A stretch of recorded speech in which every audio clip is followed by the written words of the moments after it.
But I'm glad you finally got in. I'm glad we can have these video conversations like this. And once again, very nice to finally meet you in person down there and that you had a chance to go out and party with us and Taylor Haynes and all that. That was great. Yeah, and I completely forgot because I've had so much going on this morning. What was the topic we were picking up on today? Well, there are two things we're going to talk about today. You get to talk to me about bogus budget cuts. And after the break, Regina is going to come on and update everybody on the latest in some of the healthcare bills that are going forward, because we've got some really big concerns about that. Okay. But the first thing we were going to... But there was a question that a listener had for a question today. We were trying to figure out where the gas tax was at. The gas tax bill is in the Senate now. Okay. And we've been trying to figure out where it is. They've got actually, I think, to the 21st of February to get it out of, I think it's the 21st of February to get it going. So right now, both the House and the Senate are working really hard trying to get that budget bill going. So that's what they seem to be spending most of their time on. But there's the gas tax bill, the bringing YDOT and game and fish budget under the scope of the legislature. There's the lottery bill. All those things we're keeping an eye on to try to see what's happening with them. Those are a big concern, at least for me anyway. Okay, so now, you had handed me a paper while we were there at your offices, and it had to do with bogus budget cuts out of the state of Wyoming, and there's a list of them, apparently. Yeah, so one of the things that people can do if they go to our website, wyliberty.org, you can go to the menu bar, and it says Liberty Briefs, and in there you'll see my latest my Liberty Brief, which will be the latest one, and it's called Bogus Budget Cuts, and essentially it camouflages this charade. Because one of the things that has been happening, of course, is that we've seen sort of a leveling out of the severance tax revenue. And I don't know, I've actually got a bunch of graphs. People can actually, what I did on Tuesday night was a big presentation about this. We'll have that up on our website by tomorrow. If you want to get a link to it, be sure to go to our website, wyliberty.org, and sign up for free for our updates. You'll be getting a link to that entire presentation, and also a series of slides that I did up that shows some graphs where severance tax revenue has been going. And of course, the unsurprising thing is that as severance tax revenue went poof like this, so did government spending. Now what's happened, of course, is that those severance tax revenues have sort of leveled off. Well, government spending has sort of leveled off as well, but what we're seeing this session, unfortunately, is that trend towards even higher government spending. So at the end of the day, what's going to happen is you're going to see more things like a gas tax hike, because those things have to be paid for somehow. And I think one of the reasons we're seeing a gas tax hike is because the energy industry is quite concerned about having to pay even higher severance taxes. And, you know, I mean, the problem is that these politicians and bureaucrats just cannot stop spending. They've got a spending problem, not a revenue problem. And as a result, now what we're seeing is this sort of pretend fiscal responsibility where the governor has said, oh, you know, we need to cut our budget.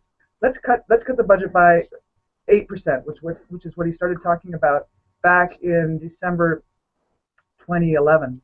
So I took a look at that and I thought, you know, how can a budget cut to a budget of about $8 billion amount to only $7 million, because $75 million, because that's not 8% of $8 billion. 8% of $8 billion is closer to $650 million. So how did that shrink down to only $750 million? Well, after a considerable amount of investigation, this was no easy task. I figured out that it came from the general fund only. Now, the general fund is the main spending fund for the state government. When the governor talks about how spending has doubled over the past 10 years, what he's talking about is the general fund. And what you can see is before the big hike in severance tax revenue, general fund spending was about slightly less than $1.5 billion. Well, this particular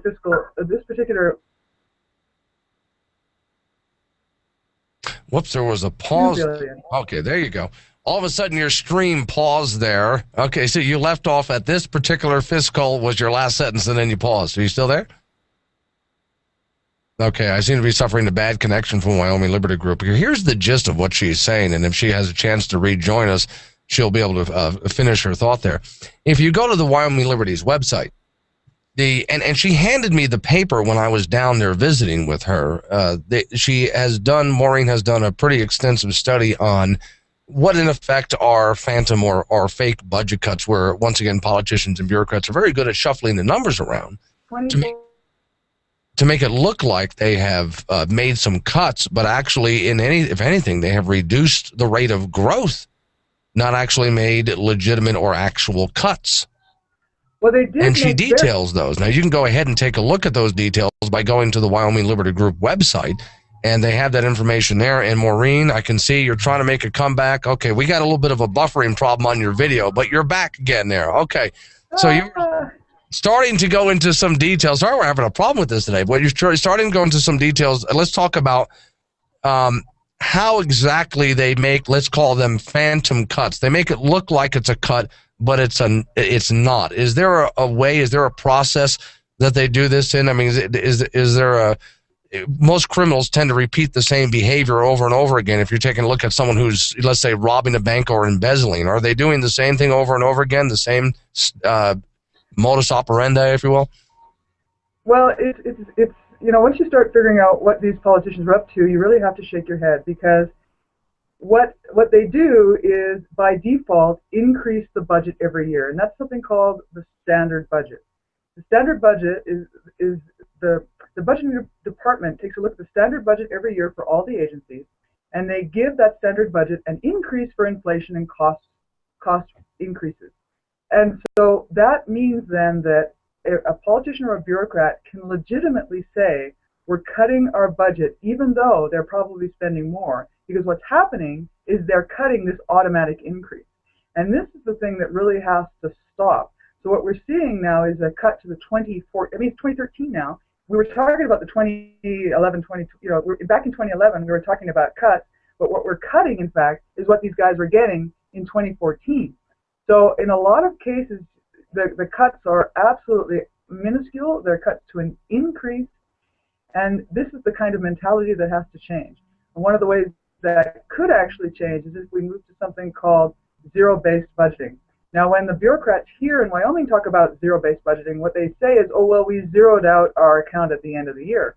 Well, basically, that means that they have no money left in their account to spend. But when we talk about real zero-based budgeting, what we're talking about is taking all of the spending for everything that they absolutely do, bringing that back down to zero, and having them justify every single cent that they spend.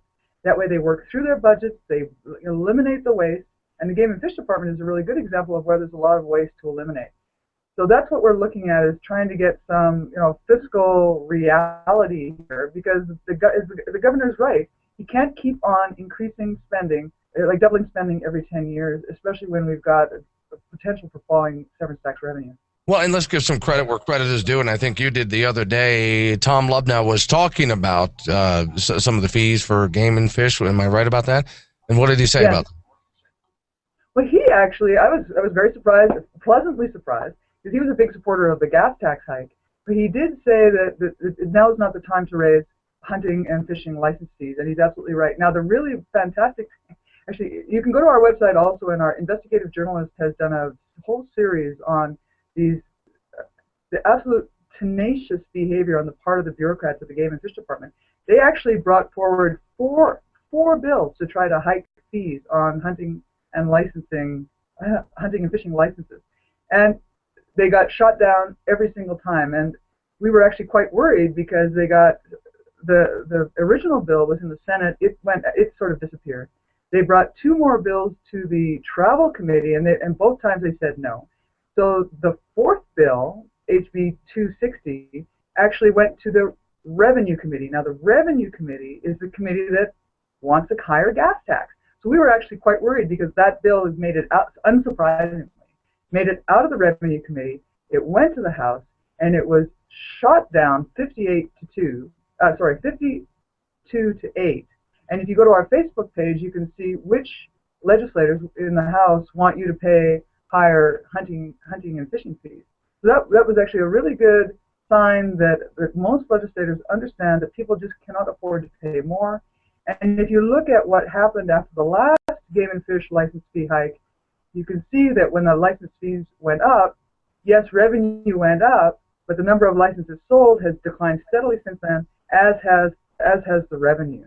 Now, the part of the problem with that is that the federal funds that they get depend on the number of licenses sold. So if they keep on selling fewer and fewer licenses, that means they're going to get less and less federal funds, and guess where they're going to come for more money? Yeah, well, and typical here, once again, government raises a fee, which is a tax, projecting that they're going to get more money, but they actually get less money. So just for those people who have been calling me all upset about this, to settle it for them, are they going to have their hunting fees and licenses and so on raised this time around, or have we passed that over? We passed that. They're not going to go up. Okay. I got to run off and pay some more with Wyoming Liberty Group in just a